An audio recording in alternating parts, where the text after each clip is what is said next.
ಕಾಂಜೀವರಂ ಸಾರೀಸ್ ಎಷ್ಟು ಇಷ್ಟನೋ ಲೇಡೀಸ್ಗೆ, ಬಟ್ ಅದನ್ನ ಮೇಂಟೈನ್ ಮಾಡೋದು ಅಷ್ಟೇ ಕಷ್ಟ ಅನ್ಕೋತಾ ಇದ್ದೀರಾ?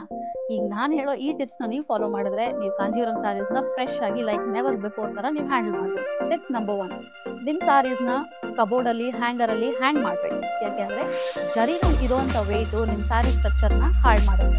ಟಿಪ್ ನಂಬರ್ 2, ಯಾವಾಗಲೂ ನಿಮ್ಮ ಸಾರೀಸ್ನ ಕಾಟನ್ ಬ್ಯಾಗಲ್ಲಿ ಸುತ್ತಿಡಿ. Tip number 3, never iron your saris directly iron box ಇಡಬೇಡಿ. ಯಾಕಂದರೆ ಜರಿ ಅದರಲ್ಲಿ ಕಟ್ ಆಗುತ್ತೆ.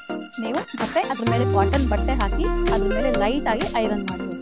ಟಿಪ್ ನಂಬರ್ 4, ಎವ್ರಿ 6 months ಒಂದ್ಸರಿ ನೀವು ಶೇಡ್ ಇರುವಂಥ ಜಾಗದಲ್ಲಿ ಸ್ಯಾರಿನ ಒಣಗಾಕಿ. Tip number 5, once in a month ಯಾವಾಗಾದ್ರೂ ಸ್ಪೆಷಲ್ ಒಕೇಶನ್ಸ್ ಲೈಕ್ ಫ್ರೈಡೇ ಪೂಜಾದಲ್ಲಿ ನೀವು ಆ ಸ್ಯಾರಿನ ವೇರ್ ಮಾಡಬೇಕು. ಮತ್ತು tip number 6, never use naphthalene balls in between your silk saris. ಯಾಕೆಂದರೆ ಅದು ಕೆಮಿಕಲ್ಸ್ ಇರೋದ್ರಿಂದ ಅದು ಜರಿನ ಮತ್ತೆ ಕಪ್ಪಾಗಿಸುತ್ತೆ. So instead use natural repellents like neem ಲೇಸ್ನ ಒಂದು ಸ್ಮಾಲ್ ಮಸ್ಲಿನ್ ಅಥವಾ ಕಾಟನ್ ಬ್ಯಾಗ್ ಹಾಕಿ